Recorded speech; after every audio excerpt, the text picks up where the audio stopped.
ராம் ராம் எல்லாருக்கும் நமஸ்காரம்.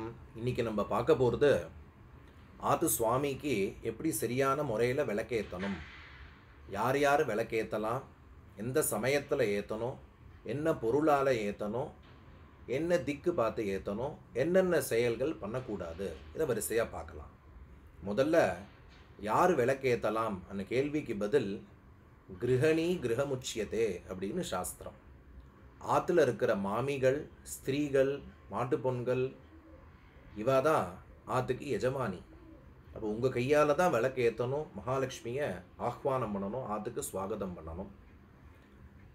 கார்த்தால சூரியன் உதிக்கிறதுக்கு முன்னாடி எழுந்துண்டு வாயை கொப்பளிச்சுண்டு நெத்திக்கு குங்குமம் இட்டுண்டு சுவாமி சந்நிதியில் பிரார்த்தனை பண்ணிட்டு உங்களுக்கு தெரிஞ்ச மந்திரங்கள் ஸ்லோகங்களால் சுவாமிக்கு விளக்கேற்றணும். அதே மாதிரி சாயந்தரமும் அஸ்தமிக்கிற சமயத்தில் விளக்கேற்றணும். நமக்கு இன்றைக்கி முடியல, ஒரு சோம்பல் தான் இருக்குது அப்படின்னு சொல்லி இன்னொருத்தரை விட்டு விளக்கேற்ற சொல்லக்கூடாது. இன்னொருத்தர்னு சொல்லியாச்சுன்னா, உதாரணத்துக்கு ஆற்றுல வர வேலைக்காரி அவள் கையால் விளக்கேற்ற சொன்னேன்னா அவள் ஆற்றுக்கு எஜமானியாக ஆகிடுவாள். அதுக்கு நம்ம இடம் கொடுக்கக்கூடாது. உங்கள் கையால் தான் விளக்கேற்றணும்.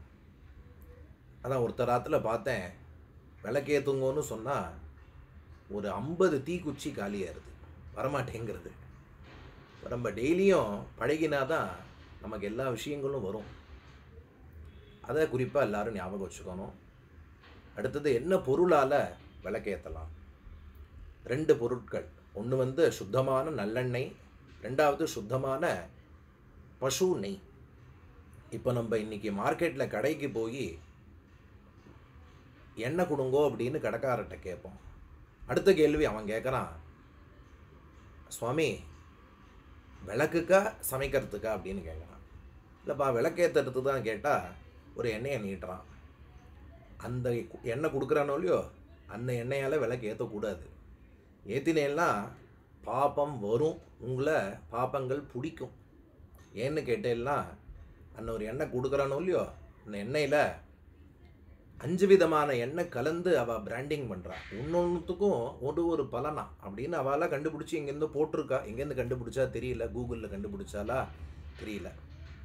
அந்த 5 விதமான எண்ணெய் என்ன இருக்குதுன்னு பார்த்தோம்னா, விளக்கெண்ணெய், தேங்காய் எண்ணெய், பாம் ஆயில், கடுகெண்ணெய், கொஞ்சமாக பேருக்கு நல்லெண்ணெய்.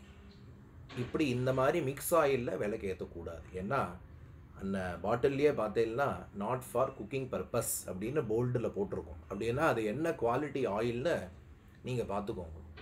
அதனால் இதில் பட்ஜெட் பார்க்காம நம்ம என்ன நல்ல எண்ணெயில் சாப்பிட்றோமோ அதே குவாலிட்டி எண்ணெய் சுவாமிக்கு வாங்கணும். நம்ம ஏற்றுற விளக்கு ஒரு முகூர்த்தம் எரிஞ்சால் போகிறோம். சுமாராக 1.5 மணி நேரம் எரிஞ்சால் போகிறோம். 1.5 மணி நேரத்துலேருந்து 2.5 மணி நேரம் எரிஞ்சால் போகிறோம். இதனால் சின்னதாக அழகாக முத்து மாதிரி ஏற்றினா பார்க்குறதுக்கும் அழகாக இருக்கும், கன்சம்ஷனும் கம்மியாகும். இப்படி சுத்தமான நல்லெண்ணெயில் ஏற்றினா நமக்கு இருக்கிற பாப்பங்கள் வியாதிலாம் நம்மளை விட்டு போகுமா அப்படின்னு சாஸ்திரம் சொல்லுறது. அதனால் இந்த மிக்ஸ் ஆயிலில் நம்ம அவாய்டு பண்ணணும். முடிஞ்ச வரைக்கும் நம்ம என்ன எண்ணெயில் சாப்பிட்றோமோ வாங்குகிறோமோ அந்த மாதிரி குவாலிட்டி, நல்ல ஈக்குவல் குவாலிட்டியில் சுவாமிக்கு விளக்கும் வாங்கணும், எண்ணெயும் வாங்கணும். அது ஒரு இன்வெஸ்ட்மெண்ட், சின்ன ஸ்கேல் இன்வெஸ்ட்மெண்ட் நம்ம பாப்பங்கள்லாம் போகிறதுக்கு.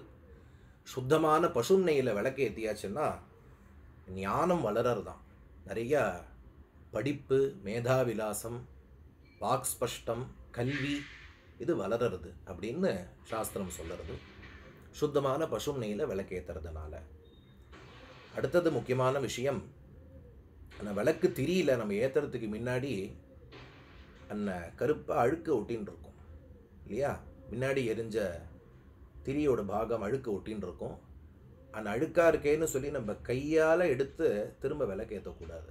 அந்த அழுக்கை நம்ம டைரெக்டாக கையால் எடுத்தோம்னா நம்ம கிட்ட இருக்கிற மகாலட்சுமி கட்டாட்சம் விலகி போகுமா, குறையுமா? அதனால் என்ன பண்ணணும்னா, இப்போ நிறையா அந்த காப்பரில் சொப்பில் அந்த டர்ட் ரிமூவர்லாம் கிடைக்கிறது மார்க்கெட்டில். விளக்கு அழுக்கு எடுக்கிறதுக்கு.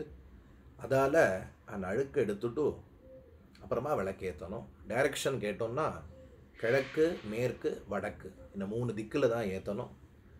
வடக்கில் ஏற்றினா குபேர கடாட்சம், நல்ல மகாலட்சுமி கடாட்சம் கிடைக்கும்.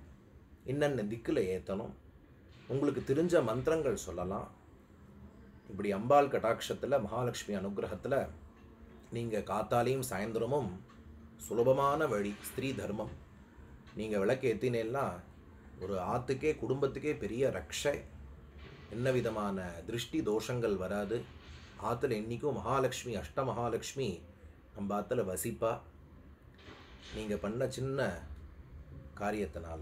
அப்படி எல்லா ராத்திலையும் விளக்குன்னு சொல்லக்கூடிய அம்பாள் அனுகிரகத்தில் எல்லா ராத்திலையும் சுபம் பவது கல்யாணம் ஆரோக்கியம் தனசம்பதா சத்ரு புத்தி விநாசாக தீபஜ்யோதிர் நமோஸ்துதே. அப்படி எல்லா ராத்திரி நல்ல ஆரோக்கியம், மகாலட்சுமி கடாட்சம், சத்ருபாதா நிவிருத்தி, என்றைக்கும் மங்களமாக இருக்கணும்னு பிரார்த்தனை பண்ணிக்கிறேன். மங்களானி பவந்து, லோகா சமஸ்தா சுகினோ பவந்து.